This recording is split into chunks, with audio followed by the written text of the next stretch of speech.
আসসালামু আলাইকুম। ইপোলিটেকনিকের অনলাইন ক্লাসে আপনাদের স্বাগতম। বরাবরের মতো সঙ্গে আছি আমি মোহাম্মদ মমিনুল ইসলাম। আমরা আজকে স্ট্রাকচারাল মেকানিক্সের পঞ্চম অধ্যায়ের আরেকটা ম্যাথ সমাধান করব। এর আগের লেকচারে আমরা ভরকেন্দ্রে একটা ম্যাথ সমাধান করেছি, আজকে অন্য আরেকটি ম্যাথ সমাধান করব। সরাসরি আমরা বোর্ডে চলে যাই। আপনারা দেখতে পাচ্ছেন যে একটা ফিগার দেওয়া আছে, বলা আছে চিত্রে প্রদর্শিত সেকশনটির ভরকেন্দ্র নির্ণয় করতে বলা আছে। তাহলে আমরা এটার ভরকেন্দ্র নির্ণয় করব।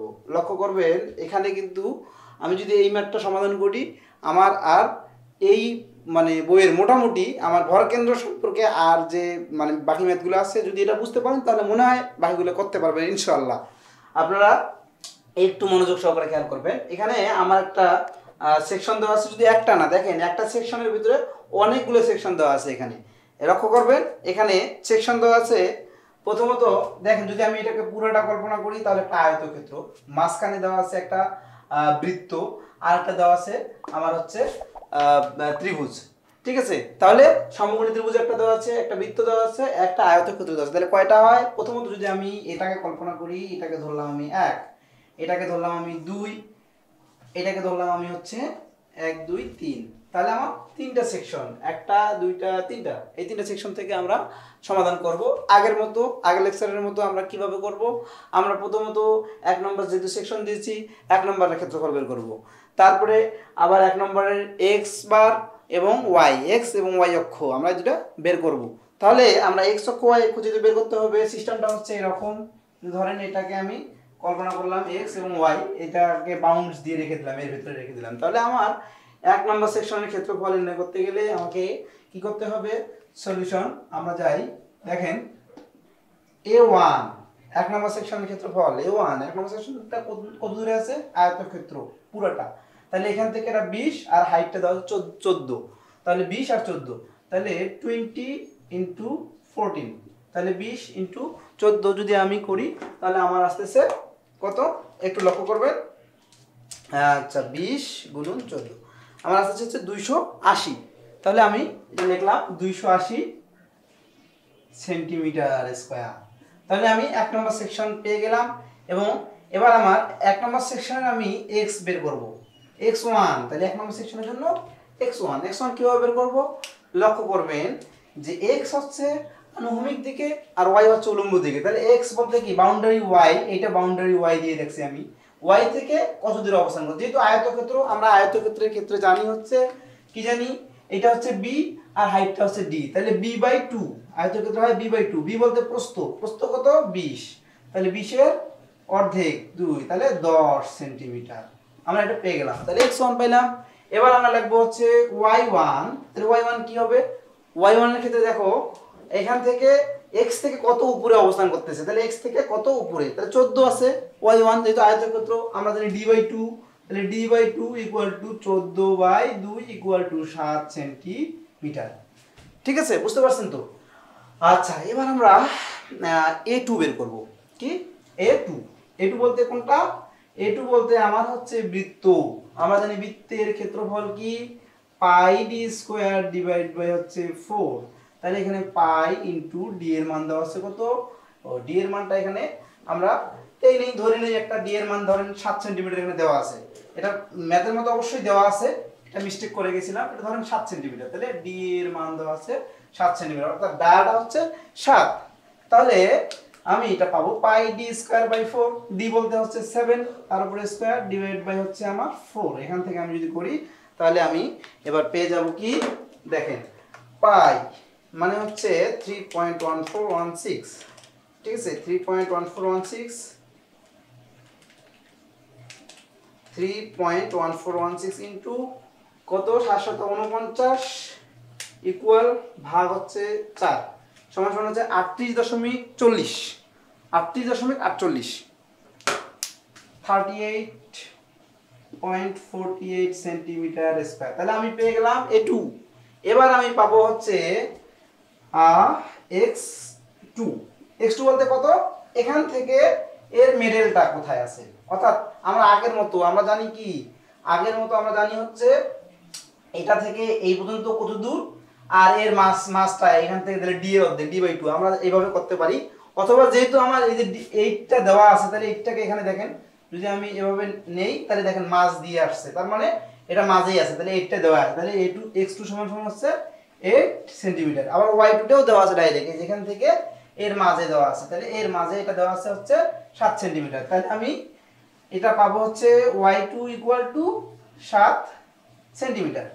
ঠিক আছে, তারপরে আমি এবার a3, তাহলে a3 কিভাবে করব? a3 = কি? আমরা জানি ত্রিভুজের ক্ষেত্রফল হাফ ইনটু ভূমি গুণন উচ্চতা। তাহলে হাফ ইনটু ভূমি কত?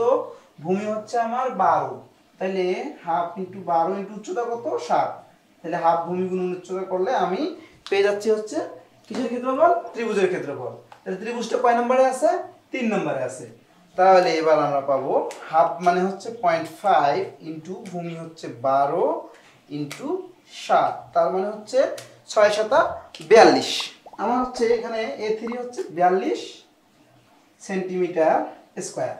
এবার আমরা পাবো হচ্ছে x3, তাহলে x3 কি? ঠিক আগের মতোই, এখান থেকে এই জায়গা পর্যন্ত, এখানে একটু লক্ষ্য করবা ভালো করে, এখানে হচ্ছে 8 সেন্টিমিটার, 8 যোগ, এবার এখান থেকে এই জায়গায় লক্ষ্য করার বিষয় হচ্ছে, যদি আমরা আগের লেকচারে এই ভরকেন্দ্রের মানে ম্যাথটার আগের লেকচার অর্থাৎ 17 নম্বর লেকচারে আমরা দেখছিলাম হচ্ছে ম্যাথে আমার যদি ত্রিভুজ দেওয়া থাকে, সেক্ষেত্রে ত্রিভুজের ক্ষেত্রে কি হয়, এরকম যদি দেওয়া থাকে তাহলে আমার এখান থেকে যদি আমি উপরের দিকে যাই, এদিক থেকে উপরের দিকে যদি যাই তাহলে হয় হচ্ছে আমার h/3, আর উপর থেকে যদি নিচের দিকে আসি তাহলে হয় হচ্ছে আমার 2h/3। ঠিক এদিক থেকে যদি যাই তাহলে h/3, আবার উপর থেকে যদি আসি তাহলে 2b/3, এটা b আর হচ্ছে h। তাহলে লক্ষ্য করার বিষয় এখানে আমার কি কাজ করতেছে? ঠিক এটাই ত্রিভুজ, তাহলে আমার একটা সহায়ন দেওয়া আছে, তারপর x যখন নেব তখন কোন দিকে কাজ করতেছে? চিকন থেকে মোটা অংশের দিকে যাচ্ছে, তাহলে আমার হবে 2h/3, তাহলে 2h, h বলতে কত? 12/3, ঠিক আছে। আচ্ছা, তাহলে আমরা এটা পাইলাম a3 42 সেন্টিমিটার, এবং x3 টা আমি লিখলাম, কিভাবে লিখলাম? 8 প্লাস, তাহলে 2b/3, তাহলে b বলতে কি? 12, 2 × 12/3, তাহলে 3 4 এ 12, 4 4 2 8, তাহলে 8 আর হচ্ছে প্লাস 8, তাহলে 8 8 16, এটা হচ্ছে 16 সেন্টিমিটার। ঠিক আছে, তাহলে আমরা y3 টা কিভাবে লিখবো? y3 টাও ঠিক একই ভাবে 7 প্লাস 2 × h বলতে কত? 7 ডিভাইড বাই হচ্ছে 3 ইকুয়াল টু, আমি যদি করি তাহলে আমার মান আসতেছে কত? 7 2 × 14, 14/3 ইকুয়াল যোগ হচ্ছে 7, তার মানে আমার হচ্ছে 11.66, অর্থাৎ 11.66, ঠিক আছে, এটা হচ্ছে আমার সেন্টিমিটার। তাহলে আমি এটা পেয়ে গেলাম। তাহলে আমরা সব পাইছি, a1 পাইছি, a2 পাইছি, a3 পাইছি, x1 x2 x3 সবই পাইছি। তার মানে আমরা প্রথমে যদি আমরা a1 দেখেন, a1 পাইছি, a2 পাইছি, ঠিক আছে, আবার হচ্ছে a3 পাইছি। তাহলে আমরা প্রথমে যদি x বার লিখি, তাহলে x বারের সূত্র হচ্ছে a1 x1 plus a2 x2 plus a3 x3। এরকম হওয়া উচিত না? এরকম হওয়া উচিত আপনাদের মনে হচ্ছে, কিন্তু এরকম হবে না। কি হবে? হবে হচ্ছে, যেহেতু আমার এই জায়গাগুলো দেখেন গ্যাপ আছে, অর্থাৎ ফাঁপা অংশ, তার মানে কি বাদ দিতে হবে। আমরা যেহেতু পুরোটাই ধরছিলাম একটা কি সলিড অংশ, অর্থাৎ এর ভিতরে কি আছে? এর ভিতরে হচ্ছে আমাদের ফাঁপা অংশ নাই, এরকম ভাবে আমরা ধরছি, সলিড ধরছি, ধরে আমরা করছি। যেহেতু সলিড ধরে করছি, কিন্তু এর ভিতরে ফাঁপা আছে, যে একটা ফাঁপা অংশ আছে, দুইটা ফাঁপা অংশ আছে। যদি আমরা এই দুটোকে এইভাবে হিসাব করে ভরকেন্দ্র নির্ণয় করি তাহলে আমাদের অঙ্কটা ভুল হবে। এই জন্য আমাদের কি করতে হবে? এই ফাঁপা অংশগুলো যেহেতু আমরা ধরে নিছি অঙ্ক করার সময়, ক্ষেত্রফল বের করার সময়, এই জন্য আমরা এখন এই ফাঁপা অংশগুলো বাদ দেবো। বাদ দিতে গেলে কি করতে হবে? আমার এই যে এখান থেকে মাইনাস করতে হবে, অর্থাৎ a1 x1 minus a2 x2। এই যে দেখেন, এই যে 2 নম্বরটা কি ফাঁপা, এই জন্য বাদ দিচ্ছি 2 নম্বর থেকে। এবার হচ্ছে আমার 3 নম্বরটাও ফাঁপা, তাহলে 3 নম্বর থেকে আমরা বাদ দিচ্ছি। x বার ইকুয়াল টু পাবো a1 x1 minus a2 x2 minus a3 x3, এটা সূত্র আমাদের।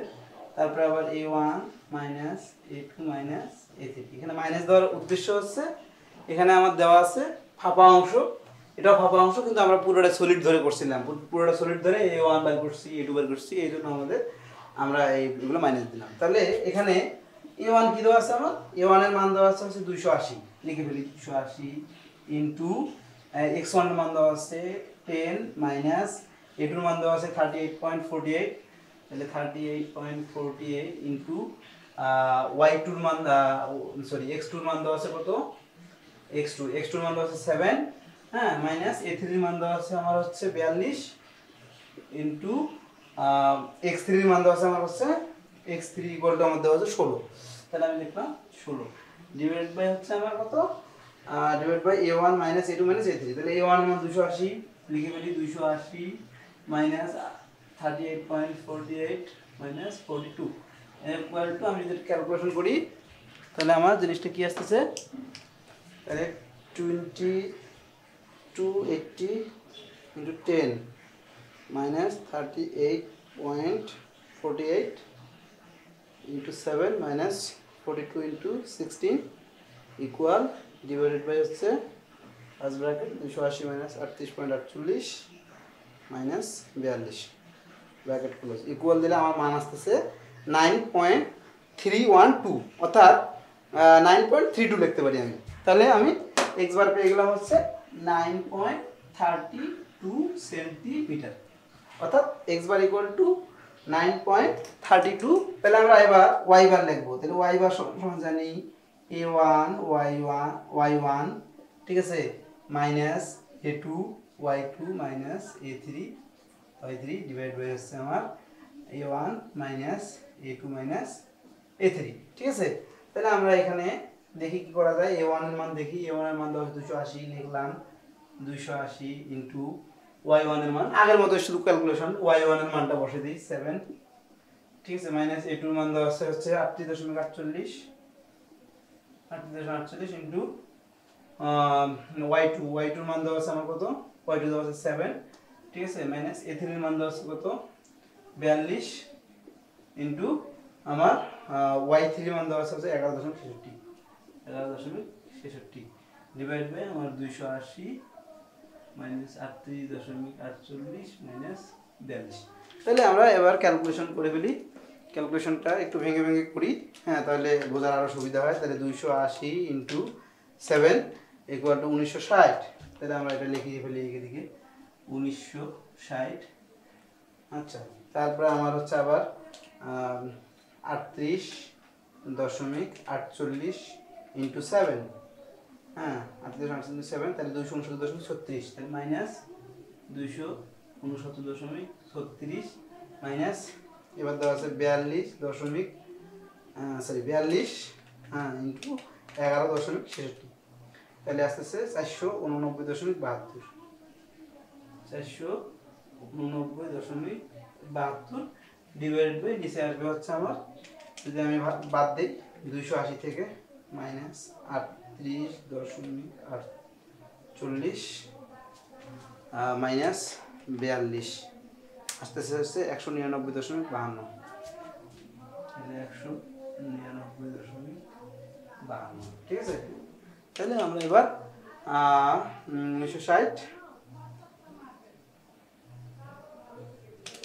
তাহলে 1960 থেকে বাদ দিই 1960 মাইনাস 269.36 মাইনাস 489.72 ইকুয়াল ভাগ দেওয়া আছে 199.52, ঠিক আছে, 6.019, তাহলে আমার এটা মোটামুটি 6.01 দেওয়া আছে সেন্টিমিটার, তাহলে ওয়াই বারটা আমার দেওয়া আছে 6.01, তাই আমি পেয়ে গেলাম x বার এবং y বার ইকুয়াল টু আমার হচ্ছে 6.01 সেন্টিমিটার।